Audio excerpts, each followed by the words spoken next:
শিক্ষার্থী বন্ধু, আজকে আমি নোটিস রাইটিং নিয়ে আলোচনা করব। এডুকেশনাল ট্যুর বা এডুকেশনাল এক্সকারশন, শিক্ষামূলক ভ্রমণ। চলো প্রথমে প্রশ্ন দেখে নাও, তারপরে আমি উত্তর নিয়ে আলোচনা করছি। লক্ষ্য করো স্ক্রিনে। লক্ষ্য করো প্রশ্ন তোমাদের সামনে কি আছে। As the group captain of the educational tour team of year school, write a notice for the participants in the next tour to Digha. You may use the following points. নিচে পয়েন্ট দেওয়া আছে, এই পয়েন্টগুলোর উপর ভিত্তি করে আমাদের নোটিস লিখতে হবে। বোঝা গেল? নোটিস রাইটিং এর ক্ষেত্রে কিন্তু এই প্রশ্নটা দেখা খুব গুরুত্বপূর্ণ, কারণ নোটিস রাইটিং এর শেষে আমাদের লিখতে হয় যে নোটিস কে জারি করছে। তো ওই ক্ষেত্রে আমাদের পরিচয় এই প্রশ্ন দেখেই লিখতে হয়। এখানে আমরা আমার পরিচয় কি পেলাম? Captain of the educational tour team, right? চলো তাহলে আমরা এবার দেখে নিই যে আমরা এই প্রশ্নটির উত্তর কিভাবে লিখবো। লক্ষ্য করো, নোটিস রাইটিং লেখার সময় সব উপরে আমরা বিদ্যালয়ের নাম লিখবো, কিন্তু যখন আমরা বোর্ড এক্সাম দিব, বোর্ড পরীক্ষা দিব, তখন আমরা বিদ্যালয়ের নাম নয়, ওখানে আমরা এবিসি হাই স্কুল বা এক্সওয়াইজেড হাই স্কুল লিখবো।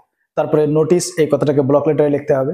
আর তারপরে আমরা বিষয়বস্তু, যে বিষয়ে লিখছি, আমরা আজকে এডুকেশনাল ট্যুর নিয়ে আলোচনা করছি, ওই যে লক্ষ্য করে আমি বিষয়বস্তু যা লিখেছি ফরেন এডুকেশনাল ট্যুর, হয়ে গেল। আচ্ছা, একদম ডান দিকে এখানে আমরা তারিখ দিব, তারিখ দেখতেই পাচ্ছ তোমরা। আর বাম দিকে এখানে রেফারেন্স নাম্বার বা মেমো নাম্বার, এটা দিলেও হয়, না দিলেও হয়, কোনো বাধ্যকতা নেই। হয়ে গেল। এবার আমরা মূল নোটিশটি বা মূল বিজ্ঞপ্তিটি লিখতে শুরু করব। দেখো নোটিস রাইটিং কিভাবে লিখতে হয় বা নোটিস রাইটিং লেখার স্ট্রাকচার কি, নোটিস রাইটিং এর ফরম্যাট, এই নিয়ে আমি একটি সেপারেট ক্লাস পোস্ট করেছি। তোমাদের যদি নোটিস রাইটিং শিখতে হয় বা নোটিস রাইটিং এর ফরম্যাট মুখস্থ করতে হয়, তাহলে আমার এই চ্যানেলের প্লে লিস্টে রাইটিং স্কিল বলে একটা প্লে লিস্ট আছে। তোমরা ওই প্লে লিস্টে গিয়ে নোটিস রাইটিং বা আরো অন্যান্য রাইটিং স্কিলের ভিডিওগুলি দেখে নিতে পারো। এখানে আমি মূলত এডুকেশনাল ট্যুর এই বিষয়টা নিয়েই আলোচনা করব। বোঝা গেল? চলো লক্ষ্য করো। All the students of XYZ High School are hereby notified that XYZ উচ্চ বিদ্যালয়ের সমস্ত ছাত্রছাত্রীদের অবগত করা হচ্ছে যে the school is going to organize an educational tour to Digha, যে বিদ্যালয় একটি শিক্ষামূলক ভ্রমণের ব্যবস্থা করতে চলেছে দীঘায় ডিউরিং দ্য সামার ভ্যাকেশনের সময় বা গ্রীষ্মকালীন অবকাশের সময়। আর tourist bus will be hired for the journey, এই যাত্রার জন্য একটি ট্যুরিস্ট বাস ভাড়া করা হবে।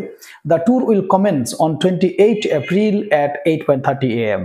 এই যাত্রা শুরু হবে 28 এপ্রিল সকাল 8:30টায় ফ্রম দ্য স্কুল প্রিমিসেস, বিদ্যালয় চত্বর থেকে। And the team is expected to return, এবং আশা করা হচ্ছে যে এই দলটি ফেরত আসবে বা ফিরে আসবে on 29 April at around 6:30 PM, 29 April সন্ধ্যা 6:30টার সময় অ্যাট দ্য সেম প্লেস, একই স্থানে।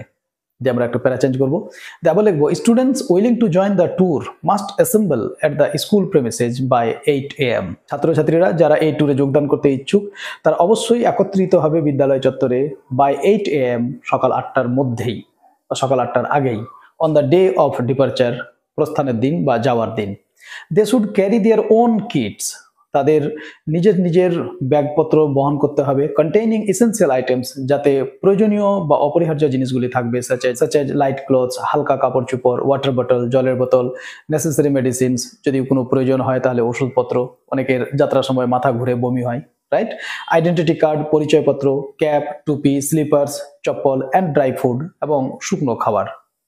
ক্যামেরাজ and mobile phones may be brought at one's own risk, camera আর মোবাইল ফোন নিয়ে যেতে পারে, কিন্তু নিজের রিস্কে বা নিজ দায়িত্বে।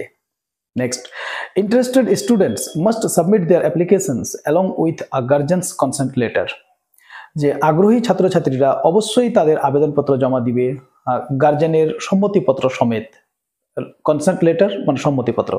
And deposit ₹1000 to the school office, এবং 1000 টাকা জমা করতে হবে বিদ্যালয় কার্যালয় বা অফিসে অন অর বিফোর এপ্রিল 25 মানে 25 এপ্রিল বা তার আগে। For further details they may contact the undersigned, আরো বিশদ বিবরণের জন্য তারা নিম্ন হস্তাক্ষরের সঙ্গে যোগাযোগ করতে পারে। Cooperation from all is highly সলিসিটেড, সকলের সহযোগিতা একান্তভাবে কাম্য। এই ছিল আমাদের নোটিশের বডি, রাইট? এবার আমরা ফিনিশিং করব। যেখানে নোটিশ লেখা শেষ হবে তার ঠিক ডান দিকে নিচে নিজের পরিচয় দিতে হবে। লক্ষ্য করে আমরা এখানে লিখেছি signed ABC, secretary, captain of educational tour team, right? আর যেহেতু এটা বিদ্যালয়ের নোটিশ, ওই জন্য বাম দিকে counter signed by the HM, এই কথাটা কিন্তু অবশ্যই লিখতে হবে। যদি বিদ্যালয় ছাড়া কোনো ক্লাবের হয় তাহলে counter signed by the HM এর দরকার নেই, কারণ ক্লাবে HM কি করবে, রাইট? কিন্তু যদি বিদ্যালয়ের নোটিশ হয়, যে কোনো নোটিশ, তাহলে বাম দিকে counter signed by the HM, আর ডান দিকে যে নোটিশ জারি করছে তার পরিচয় কোথায় পাবো? ওই যে একটু আগে বললাম, প্রশ্নে দেওয়া থাকবে। তোমরা স্ক্রিনশট নিয়ে রাখো, পরে খাতায় এটাকে নোট বানিয়ে নিও আর মুখস্থ করে নিও। তোমরা যারা এবারে মাধ্যমিক পরীক্ষা দিবে 2026 সালে, তোমাদের জন্য কিন্তু এটা খুবই খুবই গুরুত্বপূর্ণ। প্রিয় শিক্ষার্থী বন্ধু, এই ছিল নোটিশ অন এডুকেশনাল ট্যুর অথবা এডুকেশনাল এক্সকারশন। আশা করি তোমরা বিষয়টি বুঝে গেছো। নোটিশটি ভালোভাবে বুঝে নিও অথবা মুখস্থ করে নিও, কারণ খুব গুরুত্বপূর্ণ নোটিশগুলির মধ্যে এটি একটি। আচ্ছা, নোটিশ ছাড়াও যদি তোমাদের অন্যান্য রাইটিং স্কুলগুলি দেখতে হয়, তাহলে যেমনটা আমি ইতিমধ্যেই বললাম, আমার এই চ্যানেলের প্লে লিস্টে রাইটিং স্কুল বলে একটা প্লে লিস্ট আছে। তোমরা ওই প্লে লিস্টে গিয়ে তোমাদের প্রয়োজনীয় ভিডিওগুলি দেখে নিতে পারো।